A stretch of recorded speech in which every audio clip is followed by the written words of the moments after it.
welcome. It's very nice to see all of you here today. My name is Joshua Cole. I'm the director of the Center for European Studies, and I'm very, very pleased to welcome all of you here. And I especially want to throw in a good word for the International Academy Central of Bloomfield Hills and the International Academy East from Troy. Welcome. We hope that you enjoy this experience at the Center for European Studies. We're very, very pleased to have you here with us today. I'm just going to say a few words before I introduce our speakers, and then they will each speak for 10 minutes, and then we will open up the discussion for the audience. How long does a crisis have to go on before it becomes the status quo? By any measure, the current crises in Europe have been going on for a long time. The vulnerabilities of European banks were revealed by the financial crises of 2008, the ensuing sovereign debt crises in Greece, Italy, Spain, Ireland, and Portugal have led to a prolonged period of intermittently intense negotiation and renegotiation within the Eurozone. The southern European nations, some northern European nations as well, are deeply in debt. A few now require regular injections of outside funds simply to maintain enough credibility to borrow the additional money that they need to keep functioning at a basic level. Meanwhile, government leaders have come and gone. President Nicolas Sarkozy of France has been replaced by François Hollande. We just heard this week that Mario Monti, who replaced Silvio Berlusconi in Italy in 2011, has announced that he is stepping down, even as Berlusconi has announced that he is ready to return. One could be forgiven for expressing a certain crisis fatigue at this latest news. But this fatigue is nothing compared to the very real suffering of people who have seen their jobs disappear, their savings evaporate, the pensions and social protections that they had come to expect from their governments dwindle or dry up altogether through no fault of their own. There are lots of questions that one could pose about this ongoing crisis, which is, of course, bigger even than Europe itself. Maybe the biggest question of all has to do with the nature of this great recession that we find ourselves in. Is it just a crisis of capitalism, one in a long series that will later be discussed in textbooks alongside the tulip bubble of 17th century Holland, the depression of the 1930s, or the dot-com phenomenon of the 1990s? Or is it the crisis of capitalism, a moment in which the doctrine of unregulated free markets has been revealed to be just as utopian as, say, Marx's notion of the dictatorship of the proletariat or the class struggle itself? Within Europe proper, the questions are more concrete, but no less consequential. The debt crises of the last few years have illustrated all too clearly the vulnerabilities of the Eurozone's design and of the ideas that went fueled European integration for the last several decades. That is, the lack of a single central authority that can exercise real control on the fiscal policies of member states and establish a coherent monetary policy. Now, the designers of the Eurozone knew this, of course. They knew that these vulnerabilities existed. And it was their hope that they would have more time to design a political structure that would eventually catch up with their policies of economic and monetary integration. The question of time is crucial here, because some are beginning to say that the only reason that the Eurozone, that is the zone of monetary union, countries using the euro, the only reason the Eurozone has survived as long as it has is that all parties involved perceive the short-term costs of a breakup to be higher than the eventual long-term costs of continuing to muddle through with stopgap measures, bailouts, and cuts in domestic spending. It's not clear, however, where this tipping point might be found. That is, when will the various individual member nations in Europe begin to make a different calculation of the balance between short-term disruption and long-term pain? At a talk earlier this semester, Professor Adams, who is joining us today, suggested that he remained cautiously optimistic. European leaders would find a way to keep the Eurozone together because a breakup, once begun, could begin a process with an unpredictable endpoint, leading to a dangerous unraveling that nobody would knowingly opt for. Lately, I've been wondering if he was still as optimistic. The crisis in Greece, for example, let's just take one of the more obvious and acute crises, could lead to an exit from the euro in two ways. If Northern Europeans, above all the Germans, make clear that they are unwilling to continue leveraging the strength of their economy to rescue a weaker Greek state, Greece could be pushed out of the eurozone. On the other hand, the Greek people themselves might decide that adhering to the bitter pill of austerity forced upon them by their wealthier neighbors is so disastrous for their own society that they could choose to leave, that however messy it might be, that leaving might be preferable to staying. Here it seems to me that the two possibilities for a breakup could be presented to the world as the result not of a conscious choice, but of a lack of choice. And three words that you really don't want to hear a politician utter are, "I had no choice," because you know that what follows will be exceedingly unpleasant. Now, this crisis, we'll hear much more about it today, but I think it's clear that we need to understand the consequences of this ongoing crisis because its outcome depends on how we are going to read and interpret European history in the second half of the 20th century. That history has largely been told often in terms of success. European integration built upon Franco-German cooperation, two countries which have been at war many times in the last 100 years, the success of Europe's expansion after the end of the Cold War. But now we're at a point where we might need to reevaluate how we tell those stories. And it's for this reason that we've brought together 4 speakers from the university, from different fields, to talk about their particular disciplines and their contributions to this ongoing discussion. Our first speaker today is Jim Adams, who is Arthur F. Thurnau Professor of Economics in the Economics Department here at the University of Michigan. He's the recipient of many, many awards, including Distinguished Professor of the Year Award, and the Golden Apple Teaching Award, one of the most prestigious teaching awards at the university because it is voted by the students. He has held visiting professorships at Harvard, the University of Paris Dauphine, the Sorbonne, as well as at the European Institute in Florence. Our second speaker is Anna Grzymala-Busse, the Ronald and Eileen Weiser Professor of European and Eurasian Studies in the Department of Political Science. And as well, she is the director of the Weiser Center for Europe and Eurasia and the Weiser Center for Emerging Democracies.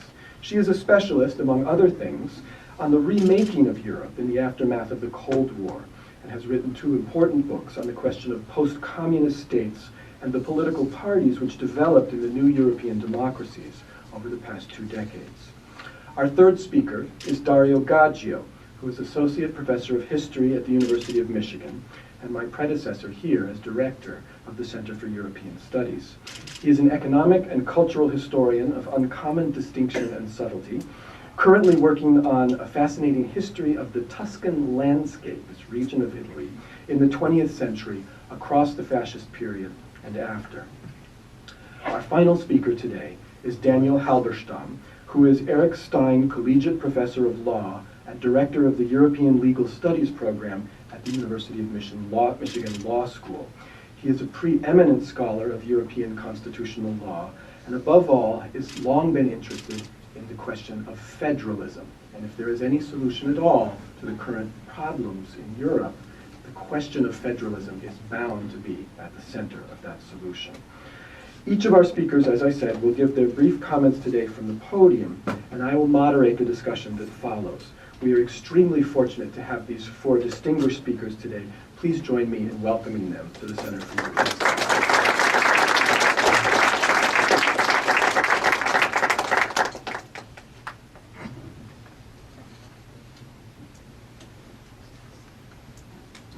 Good afternoon. My name is Jim Adams, the aforementioned Professor of Economics here at the University of Michigan. And it is my great privilege to be able to lead off this series of commentaries, which in turn will hopefully trigger a very fruitful and stimulating conversation with those assembled. My role as the lead-off speaker this afternoon, of course, is to provide some overview and to provide an agenda. And so the overview, I think, most readily picks up from the slide choice of title for this session that Joshua gave us, which is to use the word crisis in the plural, crises. And so what I would like to do in the background part of my presentation is to talk about what these crises are. What exactly, from the perspective of an economist, are the crises of the moment? And I'm going to suggest that there are really 5 different crises that are, in fact, part of what most people think of as the crisis of the euro. The second role of the leadoff speaker, of course, is to be provocative, is to set an agenda for the rest of the conversation. And so I'm going to allow myself to channel my inner provocation toward the end of my few minutes and suggest some topics that might be particularly interesting from my perspective, at least, to come back to in the discussion phase of this event. So when we think about the crisis of the euro, what really is the crisis we are talking about? I'm going to suggest that there are really 5 interconnected but nonetheless distinct crises that are worthy of our attention. And in each case, the crisis is a momentary crisis. It is a crisis of this particular moment in history, but it's really not a crisis that developed overnight. It's not something that cannot be traced and, in fact, fruitfully understood in the context of a little bit longer history. So let me try to sort of provide some understanding of each of these 5 crises right now. So the first of the crises, the one that is perhaps most visible, is what we think of as the sovereign debt crisis. And the sovereign debt crisis is simply the crisis involving some countries in Europe that are finding it very, very difficult to borrow as much money as they need to borrow on the open financial market. And I want to suggest that this crisis, the most visible of the 5 crises, really has a long origin and it has a short origin. So the long origin can be traced way back, but I'm going to trace it back to sort of a way that Western Europe really had a custom of doing its economic business in the post-World War II period. And the idea that I have in mind here is an idea that is associated with an economic historian at the University of California, Berkeley, by the name of Barry Eichengreen. And Eichengreen's view is very simple, that the way Europe, by and large, worked in the post-World War II period was this. You had 3 major players in each country. You had government, you had business, and you had labor. What labor what each of these parties was doing was giving something and getting something. And it was the felicitous arrangement of giving and getting among these 3 parties that really drove European prosperity after World War II. So in the case of labor, what labor gave to this process was wage moderation, not demanding as high wages as labor could in a collective bargaining setting. In return, what labor got was the welfare state. Generous, what we would think of in the United States as being fringe benefits in terms of generous unemployment insurance, generous old age and survivor benefits, health care, and so on and so forth. That was labor. Then what you have is government. So government, of course, is giving the welfare state. It is government that is enacting the welfare state and therefore creating the wage moderation on the part of labor. What then about business? Well, what business is doing is taking that wage moderation, the profits that come from it, and investing. And the investing leads to rapid economic growth. The rapid economic growth leads to lots of taxes being raised by government, and those taxes go into the welfare state. Government is happy with the rapid growth because then the people are happy and governors get reelected. Business is happy because they get their profits, and labor is happy because despite the moderate wages, they get the welfare state. So everything goes along very, very nicely until the mid-1970s, and then we get an oil shock. In fact, we get some other things too, but we get an oil shock and we get a slowdown. And now government revenues are not growing quite so rapidly, so it's hard to fund the welfare state.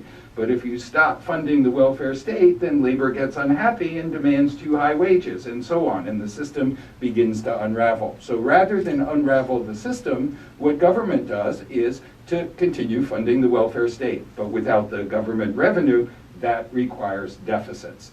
And the hope is, of course, that there will be a restoration of economic growth and that the deficits will not lead to accumulated government debt situation, which is untenable. But of course, unfortunately, growth remains slow for a long time. Deficits accumulate, debts rise, and certain governments then run into a situation where they have a lot of trouble in open financial markets actually borrowing at reasonable interest rates. So that's the long-term background. The short-term background is actually something that's a little bit more recent, and that dates to the formation of the euro. So the euro is created in the period 1999 to 2002, when before the euro was created, different countries in Europe are borrowing at different interest rates. Those countries that are perceived to be risky, they have to pay a higher interest rate. Those countries that are perceived to be less risky, they pay a lower interest rate. And the difference between a risky interest rate and a risk-free interest rate is known as the spread. So spreads are non-trivial going into the euro period, but once the euro is formed, the feeling is that the risk is pretty much the same for everyone. So the spreads begin to decline. And that means that countries which heretofore had had more difficulty borrowing suddenly can borrow more cheaply. And that means they borrow more. The lower the price, the greater the quantity. And as a result, this reinforces the kind of situation that I described as being a long-term crisis. So this leads to a sovereign debt crisis. The sovereign debt crisis spills over into a second crisis, which is a banking crisis. And it spills over in the following way. In countries like the United States or the United Kingdom, the way governments finance themselves typically is in financial markets by creating various kinds of securities and have those securities be purchased on the open market and held by a variety of private parties, both individual households and financial institutions of various sorts, but very broadly spread. On the continent of Europe, the tradition is much more using direct loans from banks or other financial institutions, or the use of marketable securities, but where the understanding is that those marketable securities are going to be held primarily by banks. They're not going to be traded openly on markets, but governments are going to rely on banks to hold their debt. So in the process that I was talking about before, what's happening is these governments are issuing a lot of debt, but they're not worried about higher interest rates because they know that their banks are going to buy the debt. That works fine as long as there aren't problems with getting funding in that portion of the market which is open. But of course, by the time we get to the later part of the 2000s, that is no longer true. So the risks and fragileness that is a fragility that is associated now with sovereign debt spills over into the banking sector. And we now observe that we have a bunch of banks out there that have primarily debt of governments where there's very real question whether the governments are going to be able to repay that debt. Now, it turns out that that particular problem, which is a problem of long-standing in terms of relationship between banks and governments on the continent of Europe, is exacerbated in the period of the 1990s and the 2000s for this reason. We know that the creation of the European Union is leading to an idea of creating a single internal market where we break down barriers, segmentation of markets, first in the context of goods markets, and then in the context of services. But one of the very important classes of services is financial services, and so during the 1990s we have deregulation of financial markets that is occurring, and the end of segmentation of banking markets along national lines inside the European Union. That end of segmentation that is going on in the 1970s leads to more and more competition among Europe's banks. And that increasing competition means lower profits for German and French and Italian and other European banks. So what do these banks do to try to maintain their profitability? Answer, they go to that part of the international financial market where there appears to be money to be made. And where is that? It's in subprime mortgages and other asset-backed securities in the United States. That's the way to deal with heightened competition in Europe, at least as perceived by certain kinds of financial institutions in Europe. So they're jumping into the rather cold and rather treacherous waters of American financial markets at just the time that these particular financial markets are becoming highly problematic. So you have this long-term sovereign debt problem that creates already a fragility in the European banks, and then that's reinforced by the effects of the increasing competition in banking markets, all right? So you have a sovereign debt crisis, you have a banking crisis, but these are not the only two. The third crisis is a crisis that is also associated in some measure with the creation of the euro in the period 1999 to 2002. And this crisis we can think of as being a balance of payments crisis, as opposed to a sovereign debt crisis or a banking crisis. So what exactly is a balance of payments crisis? A balance of payments crisis is a crisis that arises when a country wants to buy more goods abroad than it is able to sell abroad, and as a result it needs money to pay off its foreign creditors. All right? And so from this perspective, again, it is important to go back to what was working and working well for European countries in the period of the 1950s and 1960s and 1970s. And France would be a pretty good model of this. So what was going on in France in this period was the Eichengreen model that I mentioned before. Labor is practicing moderation in wages, it's getting the welfare state. That seemed to work in concert with these other two parties that I mentioned. But in fact, it didn't work perfectly because the wage moderation was incomplete. And that meant that companies were finding that their costs were going up a little bit. And the more the costs went up, the more the domestic companies would become uncompetitive with companies abroad. So every so often, France devalued the French franc. All right, as French labor costs and other costs went out of line with costs in other countries, particularly close competitors in Europe, France would devalue the franc, for example, against the German mark. But now, in a world of monetary union, that kind of devaluation is no longer possible. All right, and so what that means is that France is no longer able to remain competitive in terms of its exports simply by devaluing its currency. And that, in turn, means that there is a balance of payments crisis, all right? That France is now in a situation where it can't get out of its balance of payments problems in the way that it had before, and this is a kind of problem that is applying to other countries that are finding it difficult to export as much as they want to import in the new regime. So the fourth of the crises that I want to mention then is what I'll call the regulatory crisis. And this actually has two variants. And so the one that I want to talk about first is the crisis that is caused in the eyes of those who focus on this by there being too much regulation in Europe. All right. So the idea here is, why is it exactly that firms in France or firms in Italy are not cost competitive? Why their labor costs are too high?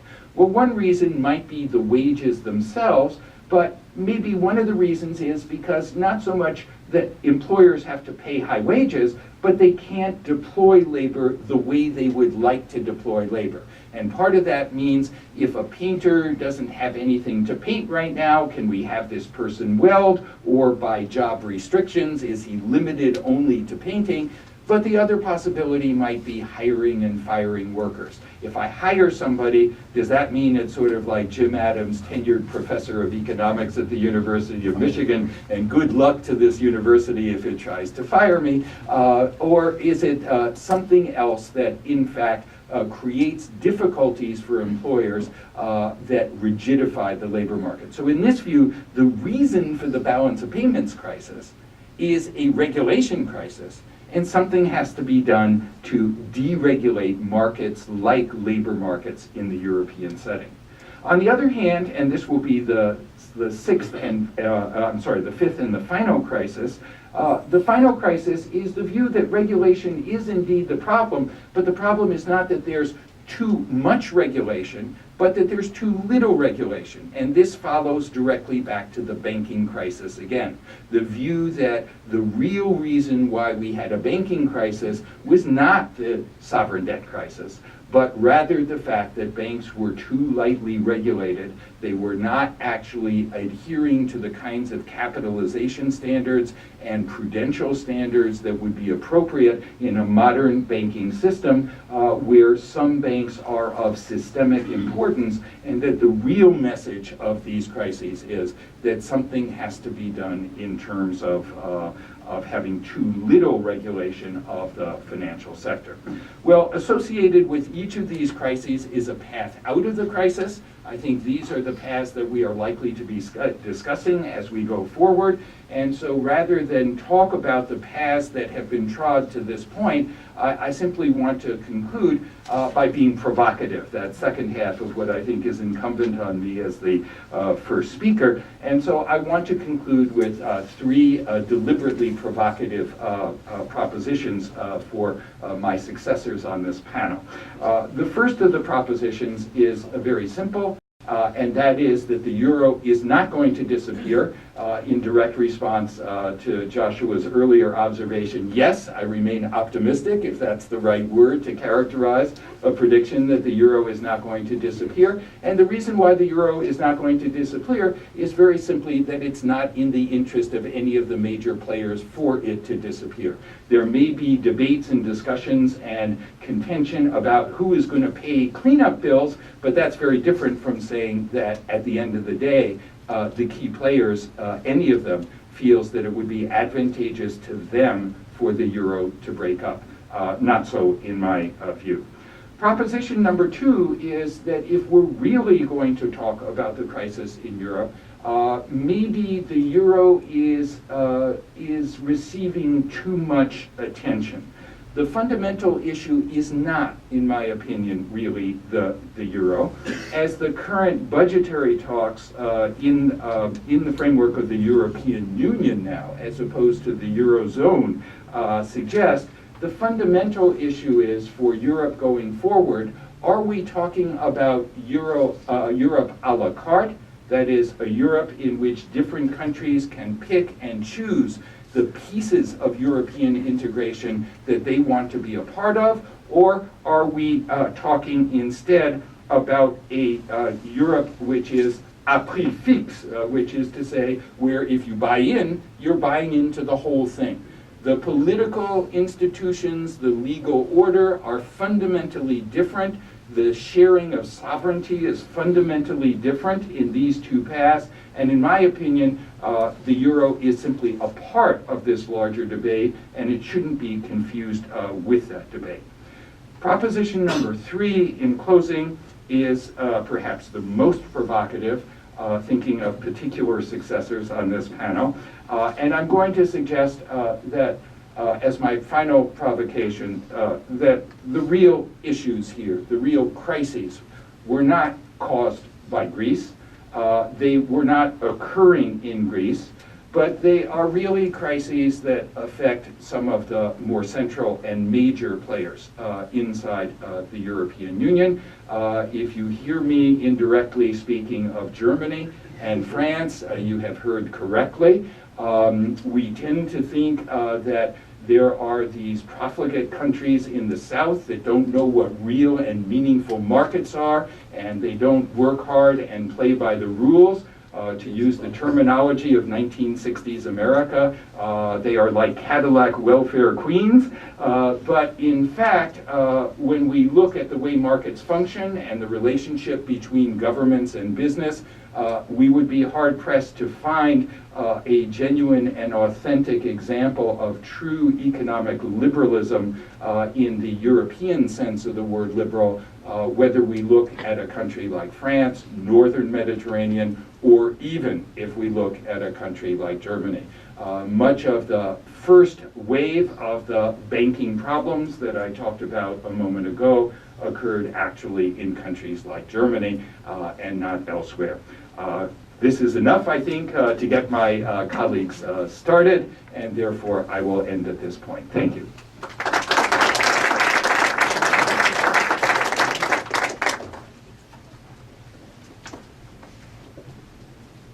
Hi everyone, I'm Grzymala-Busse, and as a political scientist, I have to speak up in PowerPoint. This is just, how do I do this? I'm sticking out. See the bars, a little projector screen next to the Zoom Okay, screen thing. yeah. It's this one. Thank you. Okay, so here I am here to provide a political science perspective. I have several points of agreement with Jim, and in keeping with my disciplinary tradition, I'll keep it simple, maybe even simplistic.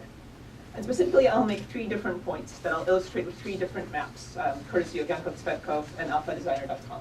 And these are really about sort of the sub-crises that I see occurring within this larger European crisis. And they have to do with cleavages, and here I mean international cleavages and the relationship of the different countries to each other within the EU, with domestic constituencies and their response to what's been going on, and with the fundamental institutional architecture that underlies all of the European Union. So first, on cleavages. The familiar cleavage prior to this European crisis has really been between East and West. And that's basically between the countries that acceded to the European Union in 2004, the former communist countries, and the sort of established old Europe. You can think of this as old Europe and new Europe in the familiar words of a prominent US policymaker. And here, there's basically a whole sort of set of criticism and a lot of skepticism about these new East European members. They basically, by dint of having spent all this time under communism, were accused of having weak economies that couldn't really participate fully in the European Union. They were said to have weak states that really weren't able to execute and to sort of implement all the rules of the EU. And fundamentally, they were seen as sort of being tainted by decades of corruption and bad work ethic. Sound familiar? All of these charges are now being waged against the South. So the same kind of criticism that were waged against Poland or Slovakia are now being waged against Greece and Spain, as basically not being able to keep up their part of the deal. So that cleavage has sort of shifted from east to west to north, from east-west to north-south. Meanwhile, another sort of very sort of fundamental cleavage that's driven European politics was that between France and the UK. And the sort of main part of the story here was that basically the French wanted a sort of deep union that basically centralized EU regulations, and so it was a deep and profound integration of both markets and politics. Whereas the Brits wanted a much more looser union that would basically allow the kind of Europe a la carte that Jim mentioned. And that now has also shifted. The first sort of conflict is basically everyone versus Germany. Germany is basically being blamed for demanding too much, for being the 800-pound gorilla that demands austerity from everybody else, and for basically setting the rules of the game to too high an extent. Meanwhile, the second sort of shift has been from France versus the UK to all of the EU versus the UK. And this is sort of how poor Britain is perceiving the world these days. And this is a less familiar story, but this is just, I think, just as important. We're familiar with the story of exasperation and frustration of Germany and with its demands for austerity. What we're less familiar with is the story of British isolation. And the British isolation within the EU comes in 2 flavors. There's, first of all, the different kind of expectations and demands that Britain has about what the EU is for. Britain basically blocked the fiscal compact last year, only to see all of its provisions pass outside of the European Treaty. And domestically, we see more and more anti-EU sentiment within Britain proper. The UK Independence Party is gaining in popularity, and David Cameron and the Tories are now having to steer a very delicate course between an increasingly Eurosceptic population and the demands of staying within the EU and negotiating with the EU partners. And that's why Europe becomes the evil federated empire. Now, the second point I want to talk about are constituencies, and specifically domestic constituencies. And here, what we see is basically the durability of national identities and interests. There's no overarching European identity, and there's certainly no overarching European solidarity. And there's sort of 2 manifestations of this. First of all, this is a question, I think this is a result partly of elite framing. Leaders such as Angela Merkel have done very little to explain to their domestic constituencies just how much Germany has benefited from the euro and just how much Germany is responsible for the underlying nature of the crisis. But a more fundamental point here is that this is by design. Everybody got what they wanted. People's national interests were actually served. So Greece and Spain got the very low interest rates that it couldn't otherwise have gotten outside of the Eurozone. And meanwhile, Germany basically got exactly what it wanted as well. Germany was a huge beneficiary of the Eurozone because German banks largely financed all these loans. All that money that Greece and Spain took out and they're having a hard time paying really came from German banks. So Germany got the export-led growth that it wanted, and as you can see from this map, also a renewed sense of superiority. I particularly like that my home country, Poland, is vegetables, as that is indeed a main. And the final point I have is about institutions. And the fact that the underlying institutional architecture of the EU is really a halfway house. It's neither a federation, nor is it a confederation, it's something in between. And here the problem is that the facts on the ground aren't matched by the institutional architecture. So on the one hand, the EU has a common currency, but it has no common budget and no common minister of finance.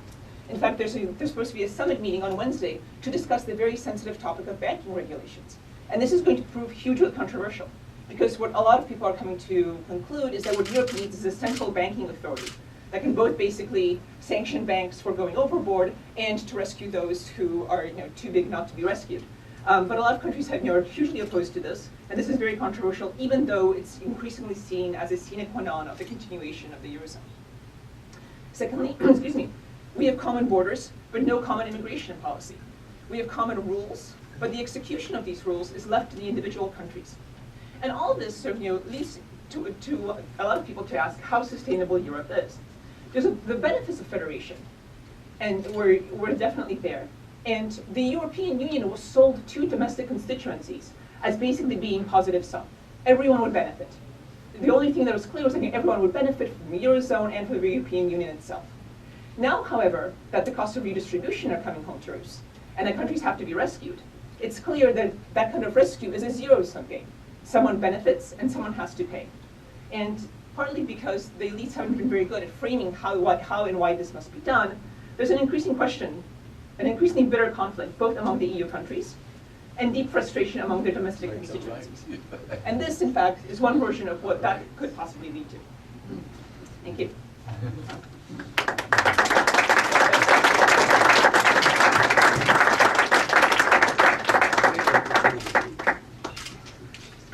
So I also have a little PowerPoint somewhere.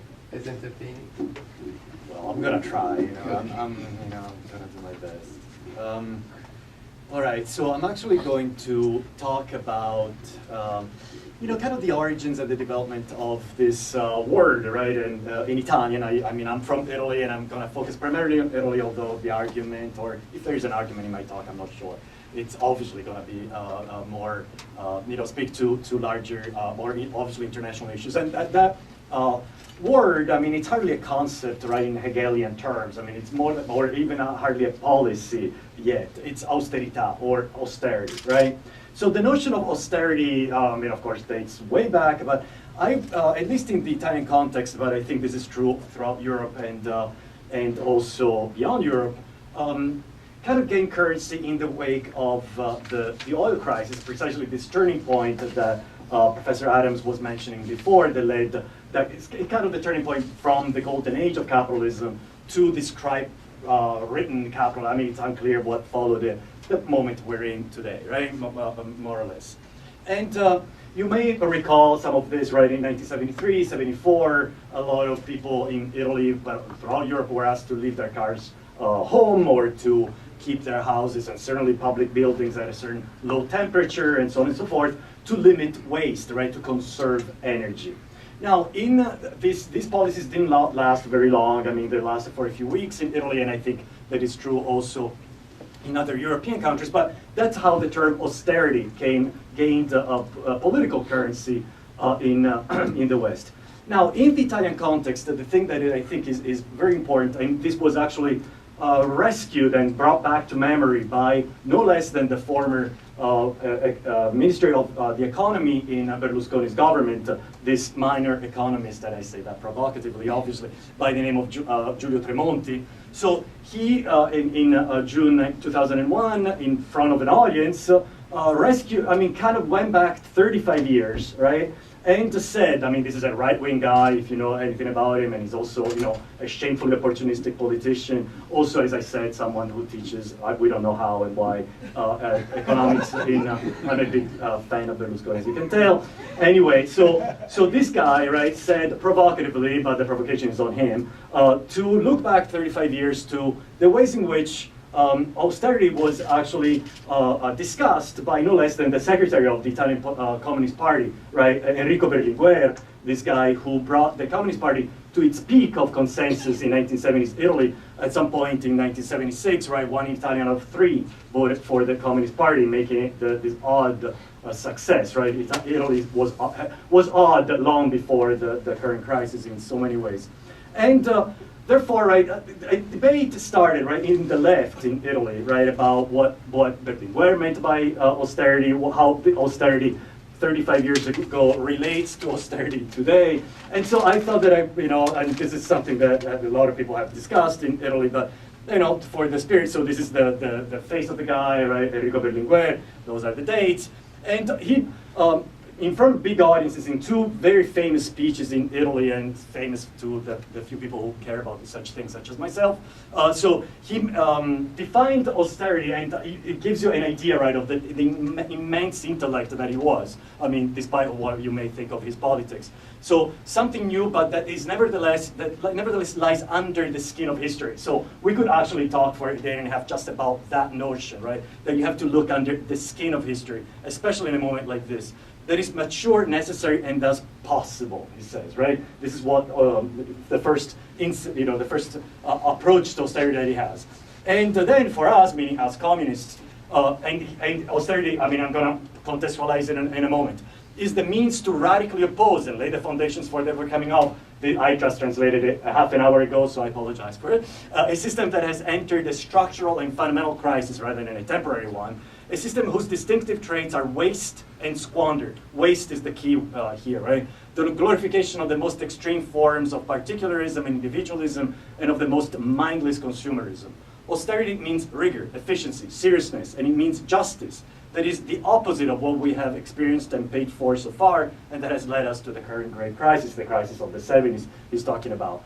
And often in decadent societies, injustice and waste go hand in hand, as they have many times in the past. By contrast, in ascending societies, justice and parsimony means thriftiness. It's actually a word in English. I mean, it's one of those Latinate words that nobody should ever use, but I do because I come from a Latinate country anyway. And so thriftiness, right, savings, whatever you want to call it. And so this is kind of austerity for him. I mean, for someone like Berlinguer, killed many birds with one stone, right? On the one hand, it was about the politics of respectability for the Italian Communist Party at the height of the Euro-communist experiment, right?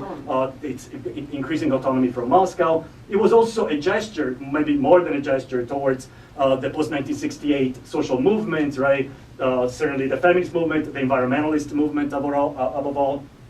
But in some ways it was also a deeply felt conviction, right? That is, austerity is about the fight against waste, right? It's about also, though, a fight that is inherently about justice, and it's about a critique of a certain kind of capitalism, right? Which he would have called, I mean, he was deeply steeped in he had read all of Marx. Clearly, you see echoes of certainly the affluent society, right? John Galbraith in here, and many other social things. I mean, they're very deep and very interesting documents in these speeches in so many ways. And so there was also genuine conviction. I don't think it was just about expedient, although it was also, of course, an expedient. I mean, it was a tactical politician as well. So, in some sense, right, if you fast forward, so think about financial capitalism, think about waste, and think about how, in many cases, right, the debate is framed in which waste is always, right, about this spend crazy, right, Southern European governments, right, and so on and so forth. And whereas, right, we just came through a financial crisis that's wasted, literally, right, I forget how many, billions and billions of dollars that have evaporated, right, in a way that is kind of remarkable. So anyway, so fast forward 35 years, right, and this is actually how the Italian left, and these are economists of the, post-Marxist, post-Keynesian. I mean, they mix a lot of things together. But not so much Galbraith. Galbraith did not want production. I mean, it was a kind of one of these anti-productivist people, right? Production was kind of, but he thought the affluence was to be taken for granted. That's clearly not so much the case anymore. So now austerity is di destra, meaning is a right-wing thing, right? And it's destroying Europe. So these are two Italian economists, one from teaching in Italy, the other one, another example of waste, teaching in Britain, because of course, there's a lot of that kind of waste of whatever you want to call it, of intellect in Italy right now, in so many ways. And one of the main arguments, right, of this little pamphlet, right, but it's just an example of a whole debate that is going on within the Italian and European left at the moment, of course, generally speaking, is about, right, redefining what austerity is. Austerity, right, especially in a country like Italy, is understood primarily as a technocratic element, right? It's not a political thing. It's about cutting here. It's about doing the right thing, right? That transcends political boundaries, transcends ideology, and so on. This is particularly true in a country like Italy because Italy is the only of the pigs with a long E or whatever, or how you would pronounce that, I'm not sure, that actually was thought, I mean, clearly by the international, the main international actors as not capable of weathering the crisis on the basis of its own party system, right? And so it's the only country in Europe that had to turn away from the party system itself and hire a bunch of technocrats, a bunch of technicians that are not elected, right? So the guy that just resigned a couple of days ago. And so the idea, so in Italy you have this technocratic, unelected government that speaks the language of austerity in this very kind of pre-political or non-political way. And part of the goal, right, of the critics of this government is actually to repoliticize austerity, to actually understand it as an inherently political issue. And one of the things that they argue is that, in line with all my predecessors, is to go a little deeper, right, under the skin of history, so to speak. So austerity is still, is left wing or right wing, depending on what you call it, what kind of austerity. Of course, that's the point. And if you do that, right, one of the main things that they argue, and I mean, obviously, it's a whole series of complicated, not complicated, but complex issues. So one thing is that indeed Germany has benefited enormously from the creation of the common market, from the creation of the euro, and in particular, right, the way that if you look at labor productivity, which is key to a lot of these different macroeconomic indicators, right? Some of them discussed masterfully by Professor Adams and so on. The productivity of labor in Italy, so that means average productivity, right, of labor in Germany and Italy. You can see, right, these are indexed trends, right? So it means, I think it's you make 170 equal to 100, and it goes on. And you can say that Germany and Italy grew, hand in hand until up to a certain point, and then there was this big divergence in the late 1990s that has kept going up and up and up, right? And clearly, this is, could think, right, it's true because, of course, according to the stereotype that I'm sure you'll all have, is that Germans are really hard workers and Italians are total slackers, right?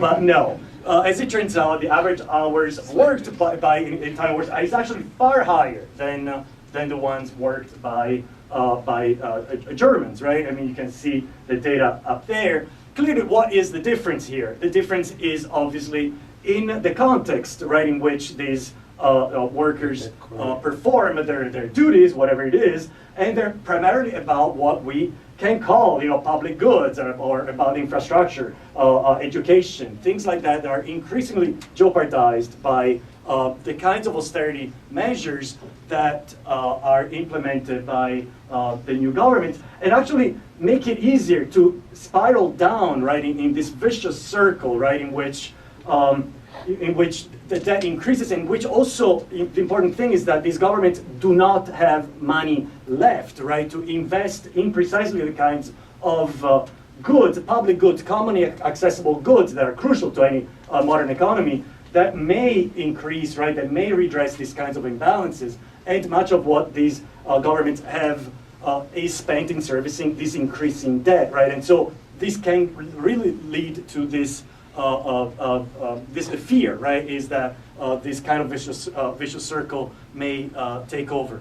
So in a sense, right, even though I framed it, and I'm gonna conclude like that, the debate is still the same very much, right? It's about the role of not so much the government, but the kind of putting society, right, and social values and the common good at the center of any understanding of economic, I don't know if I'm necessarily going to say growth, but of the kind of economy that can work for us, right, that can work for the majority of us, as opposed to an economy in which, right, we understand that is completely outside of anybody's control, and that is understood as a series of technical indicators, right, that basically are that can redistribute risks and benefits in ways that are again profoundly unfair, as Berlinguer said 35 years ago. Okay, and that's it. Thank you so much. Good. I wanted to maybe give an opportunity to any of our speakers to respond to the comments they heard before we start. Nobody? Okay. Okay. In that sense, I will open the floor for any questions that we might have from members of the audience. Yes. I have a question on the economics situation. Please address the question to the speakers. I have a question on economics layout and some of the structure you mentioned. One is that in the EU meetings that you have in Brussels and the Parliament you talked about, it would be nice if we could get all the countries that haven't been there. You could watch and see that very few of the French people actually show up for those meetings. Second issue is I think that go back to the end of World War II, and essentially Europe's economic base was wiped out because of the war. The growth period that you talked about in the economic factors, and I agree, but unfortunately those growth needs over time have dwindled dramatically for two particular reasons. One, in Europe, whether you're French, Germany, or Italy, taxes such as the VAX tax have forced the major economic producers in those countries to force the supply base to move out of Western Europe. And I can tell you a contract that if you got time. And so a major portion of that industrial base no longer exists in any of the Western European countries. And people have been forced to relocate to Poland, Turkey, Slovenia, and other countries. So the unemployment base that's in those countries that provides this economic support for the government's largesse, in need, supporting people who are unemployed, poor, et cetera, they no longer have the income to support that issue, which has created a major problem in the evolution of Europe. And unless they address that employment rate, I don't see where the money's going to come from in either of the Euro countries.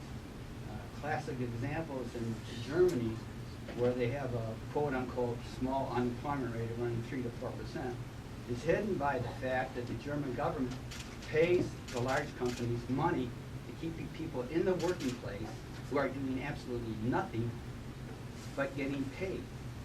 And it doesn't show up in the economic factor of so many people unemployed in the country, and there's not enough money to sustain that. Anyhow, my commentary.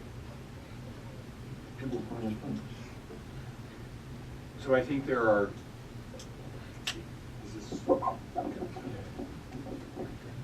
I think that there are two issues that you raised. The first about people attending parliamentary sessions, and I think that this goes directly back to what Daniel was talking about, and that is, in my limited experience in a very different environment, people on the faculty of the University of Michigan tend to show up in those venues where real decisions are being made, and they don't tend to show up when there aren't real decisions being made. And so when you change things institutionally in the way that I think Daniel was describing, you might have different attendance rates. On the second and larger issue that you were raising on the economic side about the loss of jobs, the perspective that you bring is certainly one that is very present in the debates that are going on in Europe, much as they are, I might say, in the United States as well. And in fact, of course, a too short, but a short answer to your observation is that, of course, we don't have a value-added tax in the United States, but we suffer some of the same kind of export of jobs. So this is a more fundamental kind of phenomenon, and I think that the debate really is about what kind of jobs we really want. Do we want those jobs which really are highly, highly sensitive to cost competition, which might be low-wage, low-skill jobs, or do we want the kind of jobs in our economy which are high-wage jobs, but which require a lot of skill and rely much more on technological change, on high quality versus high quantity types of products and so on. And I think that's where a lot of the debate is now. In other words, would we want Michigan to become Mississippi even if we could? That's really what the debate in Europe is all about right now. Can I say one thing, which is, even if you look at that kind of labor productivity graphs that I was saying, that I was showing, right? I mean, in Germany, what is going on is that actually even in Germany, wages have not been keeping up with the rise of productivity. So in a sense, right, there is German goods are made competitive also through these kinds of mechanisms. And of course, this creates in a globalized market, and especially within Europe, in a European-wide market, kind of pressures to the bottom, kind of a race to the bottom to decrease, right, salaries and so on, which in Italy are, I don't know how much more you can squeeze those. I mean, so I would say that the problem certainly is not one of high salaries, right, in the European case, but it's actually kind of a competitive race that in many cases drives the system to the bottom as opposed to requalifying it. Can I come on with what you said? Let's move on to some other questions. Did you have a question next there? No. Okay. First of all, panel discussions are often hit and miss, but I really want to thank all the panelists. It was just marvelous. The first two speakers, Professor Adams on the 5 crises, particularly Professor Anna with the political side of it, and austerity by Professor Gaggio, and then the legal there at the end. It was just a marvelous talk. Thank you all so much. My questions are this, though. One, you look at the fact that many of these countries, and this is good, these countries are part of a European Union, but what wasn't touched on is, and I'd like some comments on this, is cultural. For example, if you say that Greek people are just not, because of the way that they approach, whether it's timeouts, breaks, work hours, holidays, whatever, they're being accused of basically being lazy. Let's call a spade a spade. They would say that anyone who says that is an anti-Greek bigot. Regardless, the point of the matter is all these countries have different cultures that aren't factored into it. And so I was wondering, is that part of the problem, is the cultural aspect of this or these crises? Anyone?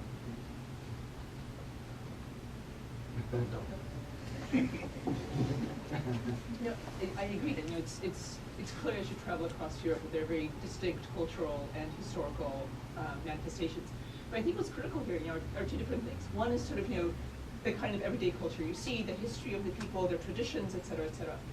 The other is sort of the response to economic incentives. And the response to economic and political incentives, I think, is pretty similar across Europe, right? I mean, you get lower interest rates, you take out more loans, and that sort of holds across Europe. So I think while there are certainly strong cultural differences and they translate into very strong national identities that may preclude an overarching European identity, the economic part of the story is much more about incentives and responding to regulations, to prices, and to elasticities. Thank you. Please. Yes, I would like to second the observation about the quality of the panel. I enjoyed it immensely, and I thought everybody added some very useful things to understanding of this.